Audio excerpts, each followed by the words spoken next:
maybe that point in one direction No. and another. No, Maybe, the problem and is you have to have smart people arguing with them,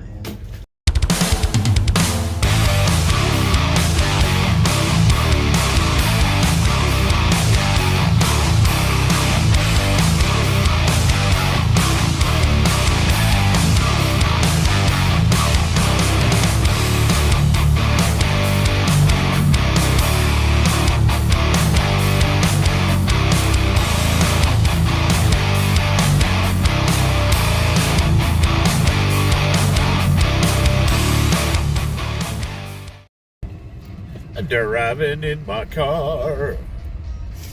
I've been watching lifting videos all day, and a lot of it just going over my own program. As a power lifter, I would hate to, I don't want to call myself advanced or whatever, but I've been doing it for a while. And when you get to a certain, I want to talk about linear progression. I've noticed a lot of lifters, they get stuck, including myself. We all do. You'll be benching or squatting, deadlifting, whatever the lift is, and for a few months, numbers go up, and then you hit a wall, plateau. Linear progression stops. At a certain point, your body adapts, and it just seems like no matter what you can do, you just can't break that plateau. And I wanted to go into a little bit of my simple, stupid bro understanding of why that is. The body reaches a certain adaptation point to the stress that you're giving it. The body's adapted to the weight you're working at, and you can no longer produce enough stimulation at that weight to force another adaptation. So, I mean, I guess over time, if you just kept grinding and grinding and grinding and pulling the same weight every day and trying to put, 5 more pounds on it, your body would adapt, but it's super inefficient. It could take months to do it. And it's very frustrating, and it causes a lot of people to just give up. Well, at this point, you got to do something different. I mean, if you're almost benching 400, almost benching 500, and you're doing, you could be working out 5-6 times a week, and you're doing the same thing over and over and over again, and you're just not progressing, or you're progressing very slowly. You got to switch things up, man. What works for me is what I like to call undulating periodization. And I didn't make that phrase up, although I don't hear a lot of people say it. And basically what that is using periodization weekly. So, and what I've been doing with my bench is I've been doing what's called PR every day. And I can't PR my max weight every day. That's just not possible. That's linear progression. But what I can do is I can rotate rep ranges, and I can PR those. So one day I'm going to do high rep, which is going to be, we'll say sets of 5 to 10. And I'm going to try to PR whatever my best set of 5 to 10 is. I'm going to try to beat that. Well, the next workout going to be triples. I'm going to try to beat whatever my best triples were. And then I might rotate to heavy singles. Then I'm going to try to beat whatever my heavy single is. And then I'm going to deload. And then I'm going to start it all over again. And I'm just going to keep doing that undulating periodization. Now here's how, this is what works for me at my age. I'm 47 years old. I'm not old, but I'm sports old. Does that make sense? Like, I'm not an old guy. I can still bench. I can bench way more now than I used to when I was in my 20s and 30s. But my recovery, I can't do the volume I used to do. I can't do 5 sets of 5 for, week in and week out. I can't do, heavy, sets of 20, and I can't work out 6 days a week going hard and heavy. I gotta watch the volume. So my strategy is, instead of volume, I go with intensity. So let's say at my triples week, where I'm doing sets of 3. In my working sets, 3 sets of 3, I'm always going to do one of those sets as an AMRAP, which means even though I'm only on the books for a set of 3, One of those sets, I'm going to try to go to failure. So I'm going to do as many reps as I possibly can for one working set, an AMRAP. And I do that whether I'm doing sets of 10, one of those sets is going to be an AMRAP. That's going to be like, if I'm doing 225, I'm going to pick one set and go as hard as I can and do 225 for as many reps as I possibly can. And same thing with singles.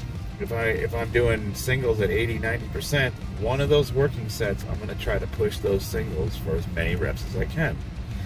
And that is the set that I try to PR.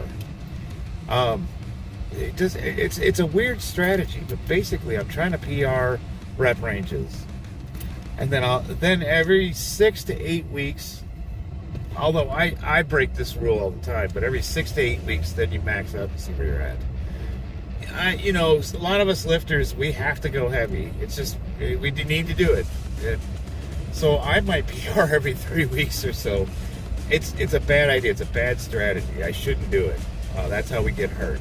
I'm telling you this. I'm injured currently, but a lot of that's psychological. We have this, it's almost like an addiction. It is an addiction. An addiction, the difference between an addiction and a habit is consequences. So you have a habit of brushing your teeth every day, but if you were brushing your teeth so hard that your gums started bleeding and it was causing pain, and every time you took a sip of a drink, your mouth's burning, but you can't stop doing it, you just have to keep going, that's an addiction. Well, that's alcohol. If you can't stop drinking, that's an addiction. If it's causing negative consequences in your life, if you're missing work, if you're getting sick, or simply want to stop but can't, that's an addiction. Well, in a lot of ways, weightlifting's an addiction. I know I shouldn't go heavy, but I have a psychological need to do it, so I have to try to resist that as much as possible. And, sometimes I'll do pretty good, sometimes I won't. And it's when you won't, and a lot of times you'll get away with it. I got away with it for years. I didn't suffer a single significant injury up until the age of 46. At the age of 47, I started compounding injuries. And that's when I noticed I might have a little bit of an addiction going on, because despite the injuries, I still had this psychological need to go heavy. And I'm getting a little better with that. I'm actually working with a therapist, believe it or not.